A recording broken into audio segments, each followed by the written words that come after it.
পাঁচকল্লি টুপি মাথায় পড়ে আগুন দিল খোদার ঘরে। মুর্শিদপুর। পাঁচকল্লি টুপি মাথায় পড়ে মসজিদ ঘরে বাসর করে। এটা তাজা খবর। ওইদিকে মুর্শিদপুর দরবারে মসজিদ ঘরে আগুন জ্বালাইছে আর আল্লাহ কি গজব নাজিল করছে। ওরাই মসজিদের ভিতরে আকাম করছে, এটা আল্লাহ জাতির সামনে প্রকাশ করে দিছে। পুরা দেশব্যাপী জাতির চেহারায় কলঙ্কের সিল মেরে দিছে। ঠিক কিনা বলুন? মুর্শিদপুর দরবারে আক্রমণ করছেন।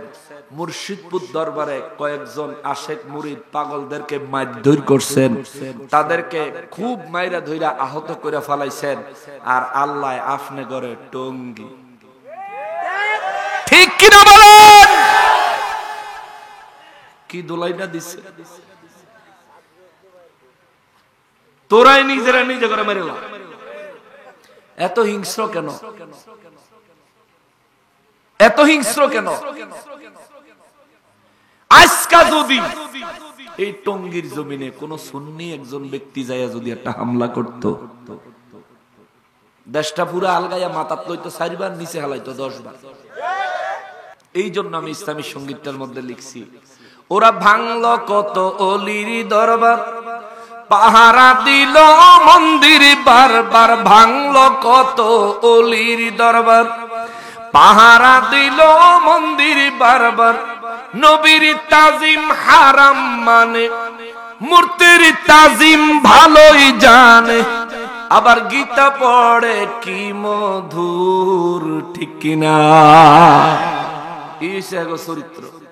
হেরা 5 ওয়াক্ত নামাজও পড়ে। যেই টুপি মাথায় দিয়ে আল্লাহর ঘর মসজিদে যায় নামাজ পড়ে, ওই টুপি মাথায় দিয়ে আরেকজনের আল্লাহর ঘরের মসজিদ আগুন দিয়ে জ্বালায় দেয়। পাঁচকল্লি টুপি মাথায় পড়ে আগুন দিল খোদার ঘরে।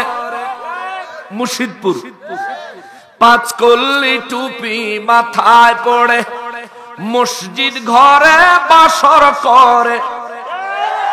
এটা তাজা খবর। এ কয়েকদিন আগে গাজীপুরে কি পরিমানে বেয়াদব, তে বলে বক্তা, তে বলে খতিব, তারে বুক পর্যন্ত মাটিতে গেড়ে চতুর্দিক থেকে পাথর নিক্ষেপ করে সঙ্গে সার করে তার মৃত্যুদণ্ড বাস্তবায়ন করা দরকার। তে কোন জাতের খতিব? তার বৈধ স্ত্রী হলেও তো আল্লাহর ঘর মসজিদের ভিতরে কি কাজ করা যায়? সে খতিব হইছে। ওই এলাকার মানুষগুলোর নসিব কত খারাপ দেখেন। তাদের ওই এলাকার মানুষ, মসজিদ কর্তৃপক্ষ কতটা মূর্খ, এমন এক ইমাম রাখছে যে মসজিদের ইজ্জত বুঝে না। ঠিক কিনা বলেন? এমন একটা ইমাম রাখছে, মসজিদের ভিতরে কি করণ যাইব কি করণ যাইতো না, বিবাহের মাসআলা, এই তালাকের মাসআলা, এই বিষয়গুলো যে ইমাম জানে না, সেই ইমামের খতিব বানায়া দিছে। আবার ইমাম যে রাখছে পেশ ইমাম, যিনি 5 ওয়াক্ত নামাজ পড়ায়, ইমাম সাহেব পাহারা দেয়, খতিব সাহেব মসজিদের ভিতরে 2 ঘন্টার লাগে এক বেডি বিয়া কইরা এরপরে বাসর করে।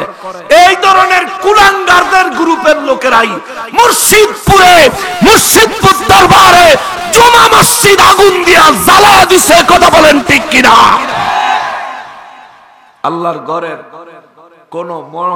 আল্লাহর ঘরের জন্য কোন মায়া, কোন ইজ্জত এদের অন্তরে অবশিষ্ট নাই, যার কারণে এরাই আকাম করছে। ওইদিকে মুর্শিদপুর দরবারে মসজিদ ঘরে আগুন জ্বালাইছে আর আল্লাহ কি গজব নাজিল করছে। ওরাই মসজিদের ভিতরে আকাম করছে, এটা আল্লাহ জাতির সামনে প্রকাশ করে দিছে। পুরা দেশব্যাপী জাতির চেহারায় কলঙ্কের সিল মেরে দিছে। ঠিক কিনা বলুন?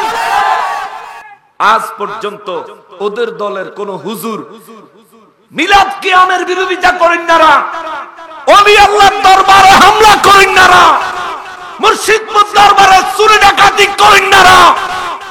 আজ পর্যন্ত পর্যন্ত কেউ এই মৌলবীর বিরুদ্ধে একটা কঠিন ফতোয়া লাগায় নাই, ঠিক কিনা বলেন? যদি আমাদের কেউ করত তাইলে ফেসবুক গরম করে লাইতো। হেগো হুজুররা ইয়াবা ট্যাবলেট লয়ে ধরা খায়, হেগো হুজুররা মানুষের কচি কচি বাচ্চাগুলারে বলৎকার করে ধরা খায়, এগো হুজুররা আল্লাহর ঘর মসজিদে আগুন দেয়, কোরআনের দোকানে পর্যন্ত আগুন দেয়, এগো হুজুররা এই মসজিদ ঘরে পরনারী নিয়া চুক্তি কইরা হারাম বিয়ে সম্পর্ক মহিলারে ভুলভাল বুঝাইয়া আল্লাহর ঘর মসজিদে আকাম কুকাম করে।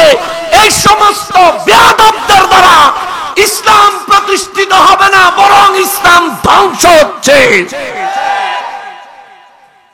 এদের থেকে বাঁচতে হবে, এটা আপনার ঈমানি দায়িত্ব। আমার এই কথাগুলো ভালো লাগতেও পারে, নাও লাগতে পারে, তাতে আমার কিচ্ছু আসে যায় না।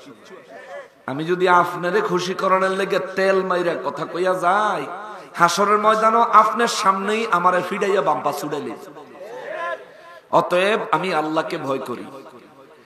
আপনি আমার আক্রমণ করবেন, আমি ভয় করি না। আপনি আমারে শহীদ করে দিবেন, আমি ভয় করি না। কারণ দুনিয়াতে আইছি, মরণ লাগবে, মরলে আল্লাহর কাছে হিসাব দেওয়া লাগবে। ওই পরপারে চিন্তা কইরা আল্লাহর ভয়ে কথাগুলো বলতে হয়। আপনাদেরকে আল্লাহ হেদায়েত দেখ। আপনারা কোন জাতের মানুষ?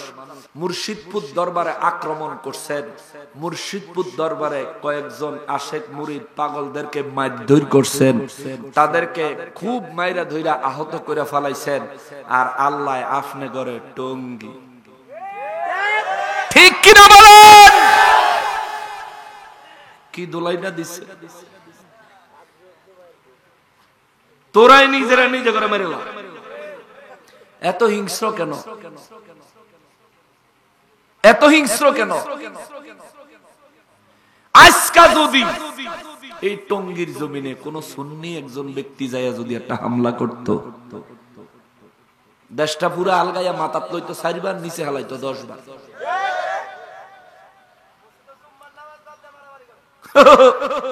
শুনছেন নি কথাটা? New information. জুমার নামাজ বাদ দিয়া বেলা ওরা ফিটাফিটি করে, হায় হায় মাইরা শেষ করে লাইছে। মরার পরে অনেকের জানাজা নসিব নাই, আগুন দিয়ে জ্বালাই লাইছে। হায় হায় হায়। হ্যাঁ হ্যাঁ, শহীদি মৃত্যু কাফেরের হাতে মরলে, শহীদি মৃত্যু ঈমানের কারণে মরলে, হেরা তো মরছে ক্ষমতার কারণে, ঠিক না? এক ফাটি কয় টঙ্গীর ময়দান আমার, আরেক ফাটি কয় আমার, আরেক ফাটি কয় জুবাইর সাপ থাকবে, সাত সাপ আসবে না, আরেক ফাটি কয় সাত সাপ আসবে, জুবাইর থাকবে না। তো এটা কি দ্বীনের লড়াই না ক্ষমতার লড়াই? এটা ক্ষমতার লড়াই, নিজের দলকে প্রাধান্য দেওয়ার লড়াই। এই লড়াই কখনো ইসলামী লড়াই হতে পারে না। এই লড়াইয়ে যারা মৃত্যুবরণ করেছে তাদেরকে শাহাদাতের মর্যাদায় ভূষিত করা যাবে। তবে হ্যাঁ, যারা মারা গেছেন তাদের মধ্যে যদি এমন কোন নিরীহ ব্যক্তি থাকে যে কিনা আসলে এই ধরনের কোন উদ্দেশ্যেই যায় নাই, গেছে অনেক মুসলমান এক জায়গায় জমায়েত হইতেছে, যাই একটু দোয়া করবো বা আল্লাহর কাছে একটু নেক আমল পাবো এর লেগে গেছে, এরকম কোন ব্যক্তি যদি সেখানে এই হামলার মাঝখানে গোলে মালে মারা যাইয়া থাকে, ওই ব্যক্তি যদি ঈমান থাকে আল্লাহ তারে শাহাদাতের মর্যাদা দিবে। জোরে কর সুবহানাল্লাহ। কিন্তু এই ছাড়া যারা ক্ষমতার লাগে এক ফাটি দাও লইয়া আরেক ফাটি বাঁশ লইয়া, হ্যাঁ, এই ধরনের ফাইট আওয়ামী লীগের আমলেও হয়েছে। আওয়ামী লীগ যাওয়ানোর পর অহন্দ তোমরই নাকি বাঘ যোগ করে খাবেড়া কিলাগলি করস খা কথা কন না কা, এক ফাটি বছরে 3 দিন করে, তোরা গিয়ে আরো 3 দিন করগা। আর এই জন্য এই ওদের এই মারামারির এই পরিস্থিতি থেকে বর্তমান অন্তর্বর্তীকালীন সরকারের কাছে আবেদন জানাই, আমরা সুন্নিরাও ওদের প্রায় সমসাময়িক সময়ে আশিয়ান সিটিতে আমরা 3 দিনের সুন্নাতে ভরা ইজতেমা সম্পন্ন করেছি।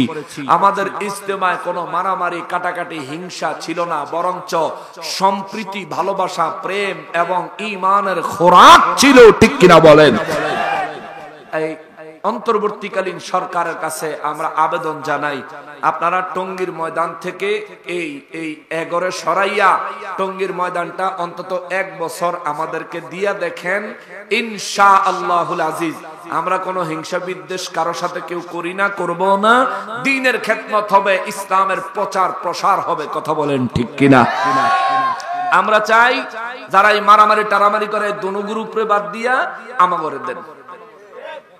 কারণ টঙ্গীর ময়দান কোন ব্যক্তির জন্য ব্যক্তিগত সম্পত্তি হিসেবে রাষ্ট্র দেয়নি, ইসলামের খেদমত করার জন্য এটাকে রাষ্ট্র দিয়ে থাকে। যদি তাইলে আমরাও মুসলমান, সেখানে আমাদেরও হক আছে, আমাদেরকে দেন। আমরা শান্তি নিরাপত্তা চাই। আমরা চাই না দেশের বিভিন্ন জায়গা থেকে কোমল মনা মুসলমানেরা এই দ্বীনের খেদমতের কথা মনে করে মানুষ সারা দেশের হেন যাইতো আর হেনতেনে লাশ হইয়া ফিরে আসতো। আমাদের ক্ষমতার লড়াইয়ের কারণে এই ধরনের দুষ্কৃতি আমরা আমাদের দেশে চাই না। আল্লাহ হেদায়েত দেখ। জোরে কোন আমিন, আরো জোরে কোন না আমিন। এই জন্য আমি লিখছি, 5 কল্লি টুপি মাথায় পড়ে আগুন দিল খোদার ঘরে।